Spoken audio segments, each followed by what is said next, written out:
Like, subscribe, dan aktifkan loncengnya ya. The Story of Little Red Riding Hood. Once upon a time, there was a little girl who lived in a village near the forest. Whenever she went out, the little girl wore a red riding cloak, so everyone in the village called her Little Red Riding Hood. One morning, Little Red Riding Hood asked her mother if she could go to visit her grandmother, as it had been a while since they'd seen each other. "That's a good idea," her mother said. So they packed a nice basket for Little Red Riding Hood to take to her grandmother. When the basket was ready, the little girl put on her red cloak and kissed her mother goodbye. "Remember, go straight to Grandma's house," her mother cautioned. "Don't dawdle along the way, and please don't talk to strangers. The woods are dangerous." "Don't worry, Mommy," said Little Red Riding Hood. "I'll be careful."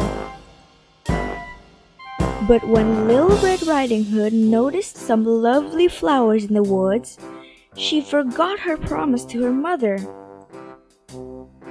She picked a few, watched the butterflies flit about for a while, listened to frogs croaking, and then picked a few more. Little Red Riding Hood was enjoying the warm summer days so much that she didn't even notice a dark shadow approaching out of the forest behind her. Suddenly, the wolf appeared beside her. "What are you doing here, little girl?" the wolf asked in a voice as friendly as he could muster. "I'm on my way to see my grandma, who lives through the forest near the brook," Little Red Riding Hood replied. Then she realized how late she was and quickly excused herself, rushing down the path to her grandma's house. The wolf, in the meantime, took a shortcut. The wolf, a little out of breath from running, arrived at Grandma's house and knocked lightly at the door. "Oh, thank goodness, dear. Come in, come in. I was worried sick that something had happened to you in the forest," said Grandma, thinking that the knock was her granddaughter. The wolf let himself in. Poor Granny did not have the time to say another word before the wolf gobbled her up. The wolf let out a satisfied burp and then poked the granny's wardrobe to find a nightgown that he liked. He added a frilly sleeping cap and, for good measures, dabbed some of Granny's perfume behind his pointy ears. A few minutes later, Red Riding Hood knocked on the door. The wolf jumped into bed and pulled the covers over his nose.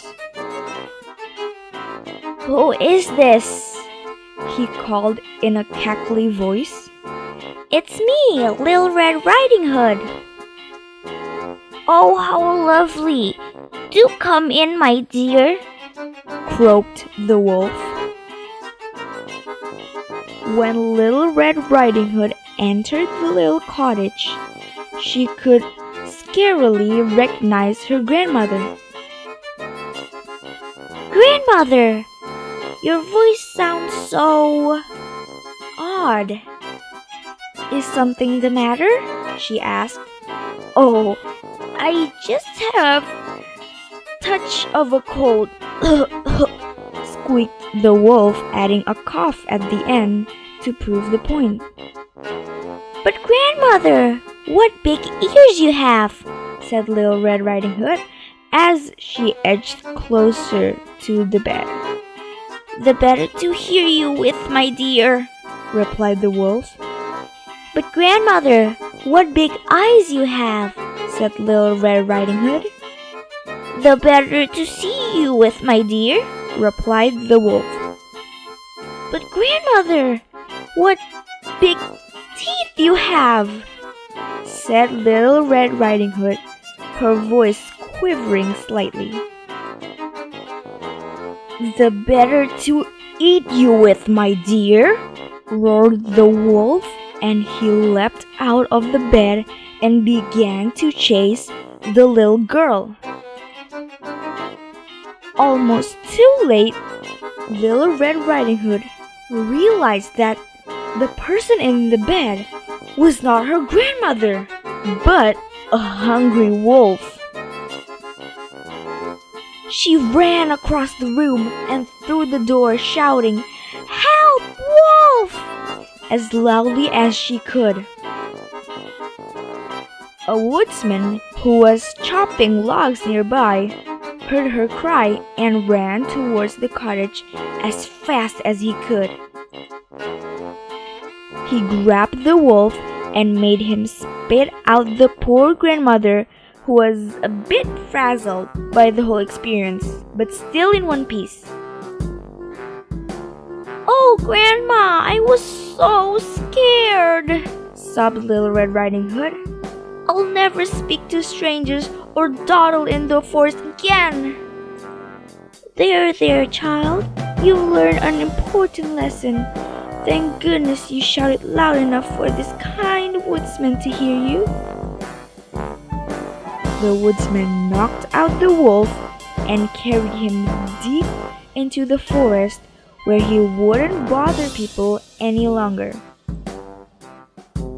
Little Red Riding Hood and her grandmother had a nice lunch and a long chat. The end.